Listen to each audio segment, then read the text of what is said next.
Bonjour, nous continuons notre étude du livre de l'Apocalypse et je vous invite à lire le texte biblique au chapitre 19 donc, de l'Apocalypse que nous allons commenter. Ce chapitre 19 se comporte de deux sections qui appartiennent à des cycles différents. La première partie, les 10 premiers versets, conclut le cycle du jugement de Babylone la Grande, ce système opposé à Dieu. C'est une joie, une libération et l'annonce d'un autre événement, les noces de l'agneau, qui sont imminentes. La seconde partie du chapitre, elle, ouvre à un nouveau cycle qui comportera 7 visions, qui annoncent, eux, l'aboutissement de l'histoire du salut, avec la victoire sur le trio opposé à Dieu, la bête, le faux prophète, le dragon, avec le jugement dernier, avec l'annonce des nouveaux cieux et de la nouvelle terre. Et ce deuxième cycle va de chapitre 19, verset 11, jusqu'au chapitre 21, verset 8. Après les moments oppressants des chapitres précédents, on s'achemine vers la lumière, mais il reste des victoires à remporter. Et d'abord donc les 7 premiers versets du chapitre 19. On assiste d'abord à une série d'Alléluia.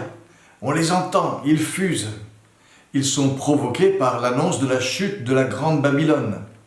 Ils jaillissent du ciel et se répondent les uns aux autres. C'est le chant d'une foule immense dans le ciel, nous disent les 3 premiers versets. Le cri des 24 anciens et des 4 êtres vivants, nous disent le verset 4. L'invitation qui sort du trône même de Dieu, nous dit le verset 5, à laquelle répond une foule immense au verset 6. Alors on peut s'interroger quand même sur le bien fondé de tels chants de louange. On vient d'assister à des événements terribles, la destruction de tout un système, provoquant une désolation totale et un silence de mort. Peut-on chanter Alléluia sur de telles ruines? La meilleure analogie pour rendre compte de cela me semble être ce qui s'est passé lors de la libération, avec la chute du système nazi. De partout, on célébrait la fin d'un régime oppresseur et mauvais, malgré les ruines qui, en effet, accompagnaient cette chute. C'est la même chose ici. On chante la joie d'être délivré d'un système oppresseur, d'un système totalitaire, étouffant, persécuteur. Il usurpait sa place. Il avait instauré le mal en système. Il multipliait les injustices de tous ordres. Sa chute est une bénédiction. Son jugement est un réconfort, une punition méritée, un retour à l'ordre juste des choses. Babylone, c'est vraiment un système devenu totalitaire et persécuteur.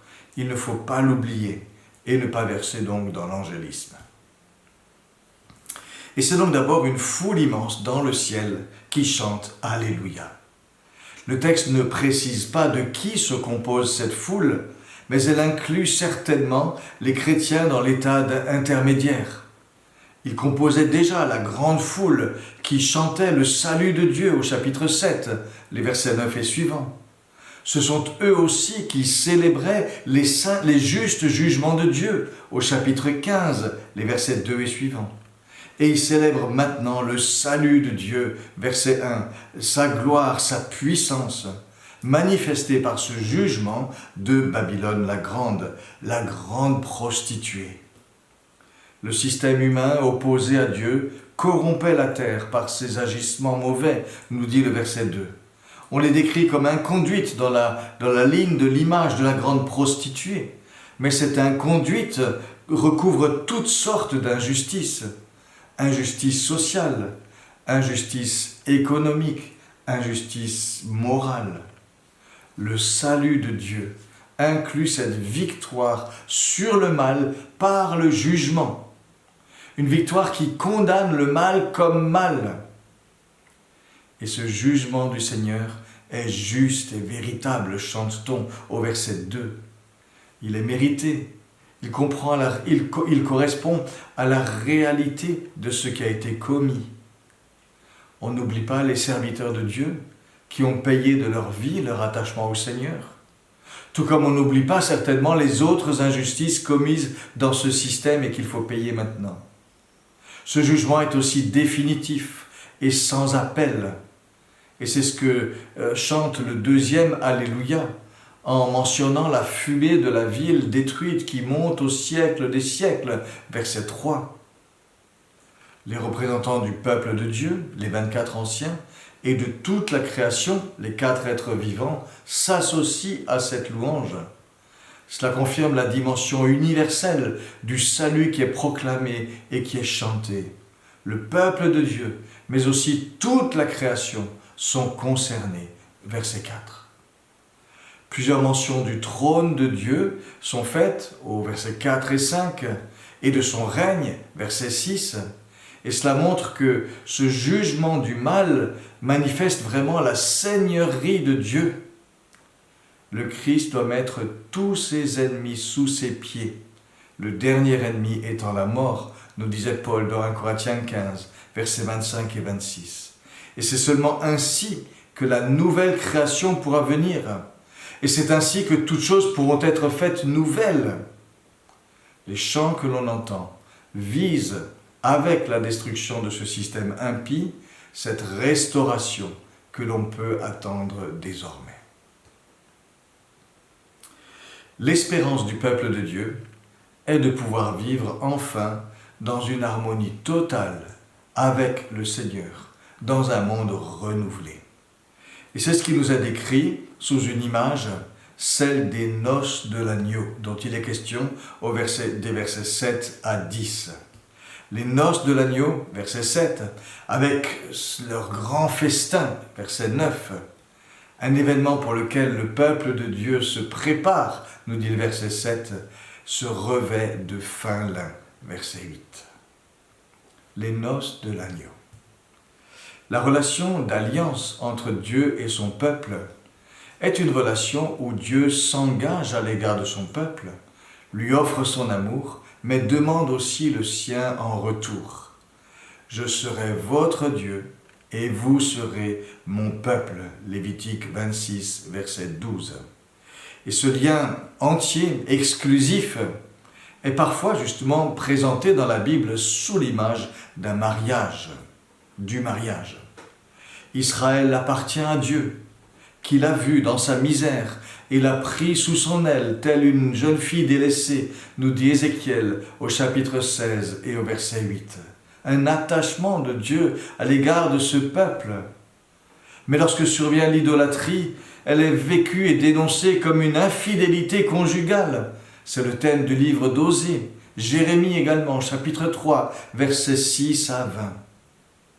Par contre, si Israël revient, Dieu est prêt à tout recommencer, tout de neuf, comme de nouvelles fiançailles, malgré tellement de choses qui se sont mal passées. Osée 2, versets 21 à 25.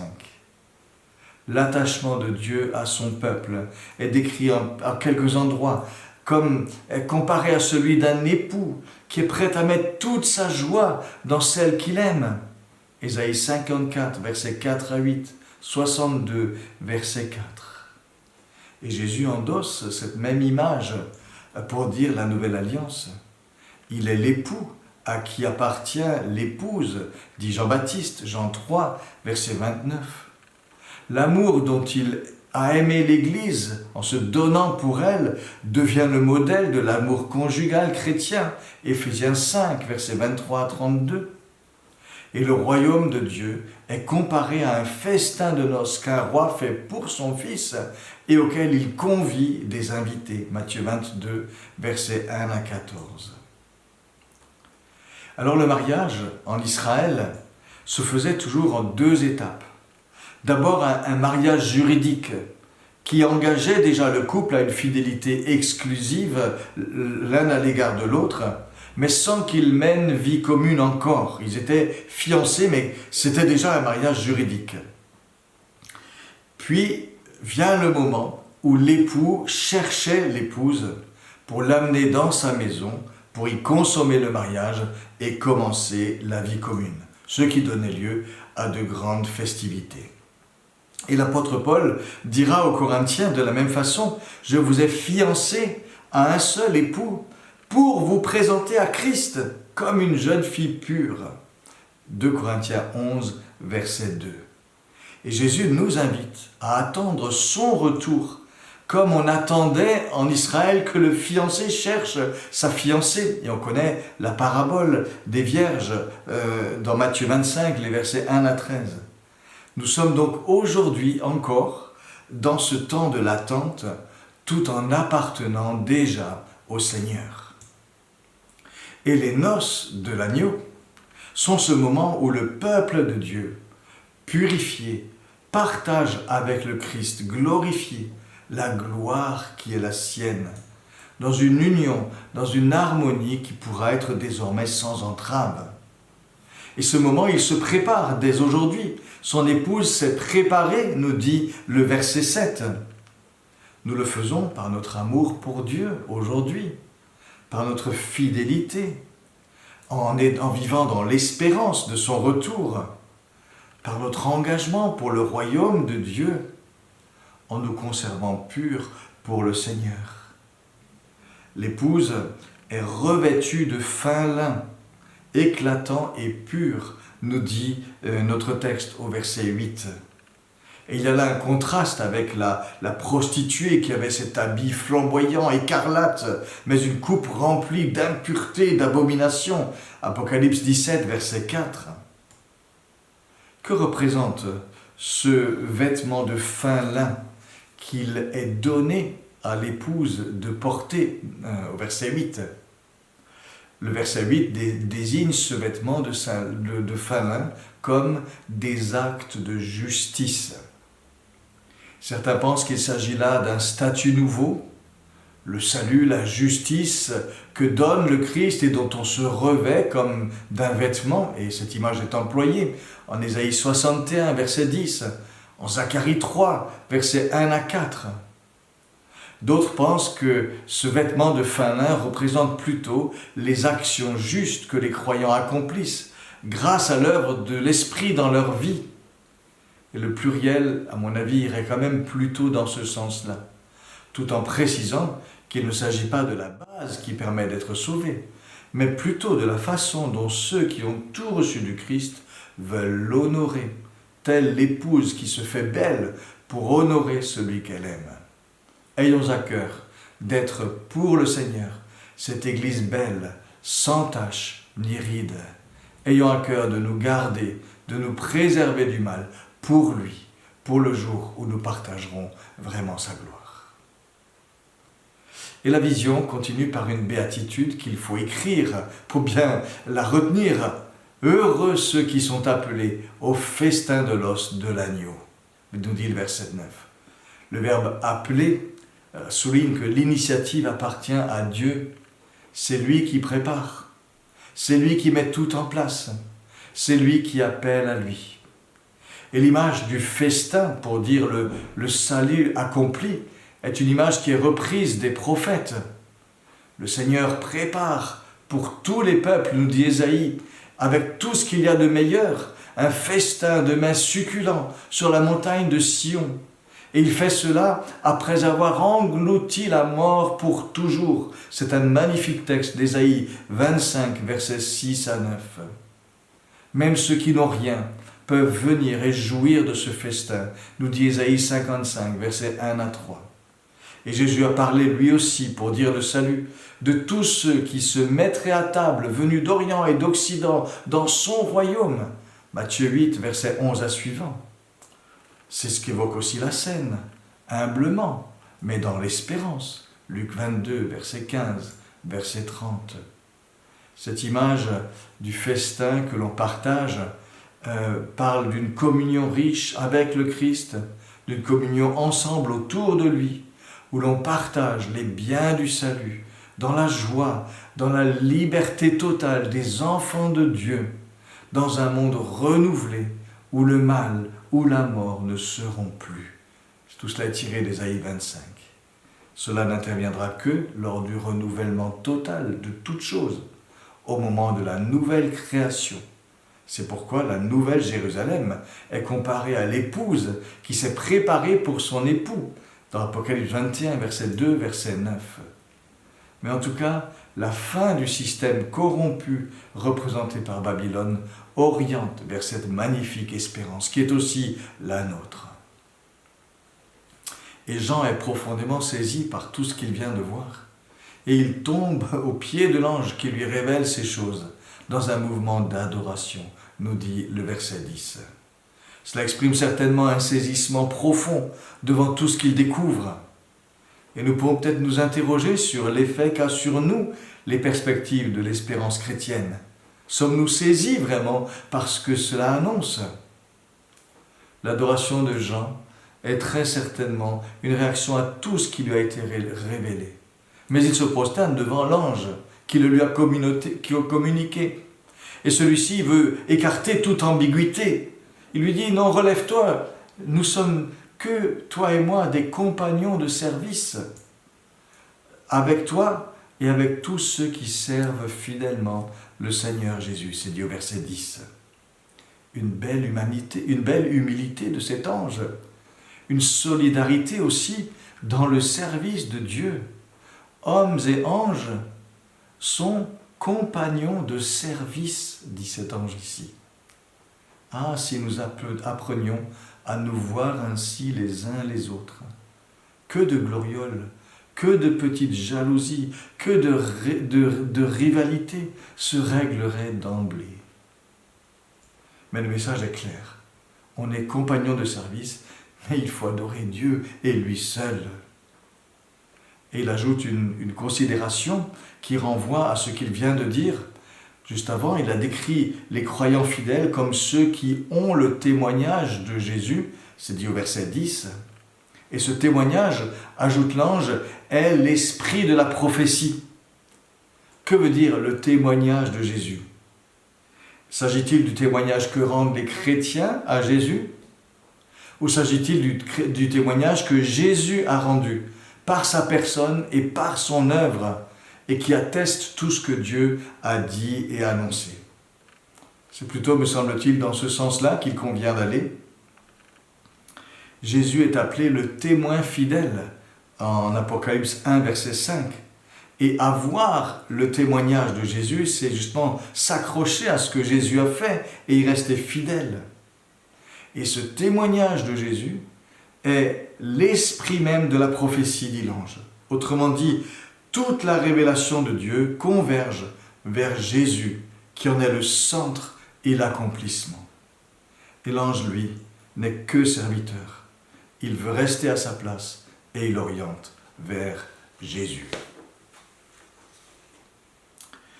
Et c'est précisément Jésus qui ouvre un nouveau cycle de la révélation que reçoit Jean et qui est introduit au verset 11 par l'expression « Je vis le ciel ouvert ». Sept visions vont s'enchaîner, chacune précédée de l'expression « Je vis ».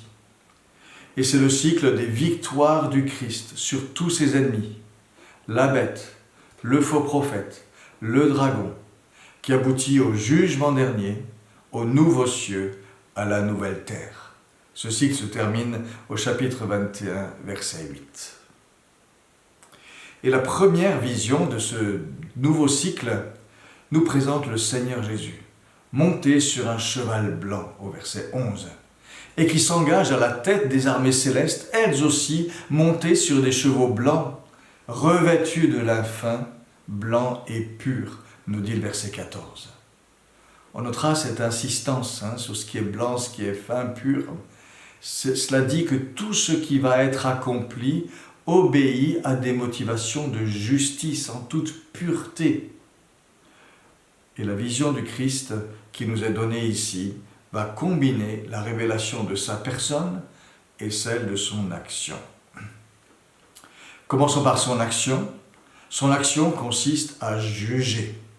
C'est le fil conducteur de toute la description de ces versets. Il juge et combat avec justice, annonce le verset 11. Ses yeux sont une flamme de feu qui discerne tout et qui consume ce qui doit l'être, nous dit le verset 12. On est là encore dans le jugement. Il exerce ce pouvoir avec une pleine autorité royale, manifestée par les diadèmes qu'il porte, c'est dit au verset 12. Son vêtement trempé de sang est probablement une annonce du jugement qu'il va accomplir, avec cette image du pressoir que l'on foule, qui est évoquée au verset 15 et qui reprend les termes d'Ésaïe 63, verset 2. Il porte une épée tranchante, non pas à la main, mais dans sa bouche.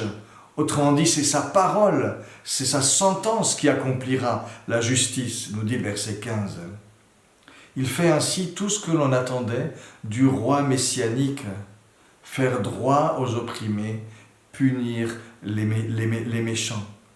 Et Jésus accomplit ici des prophéties comme Ésaïe 11, versets 1 à 5, Psaume 72, versets 1 à 4.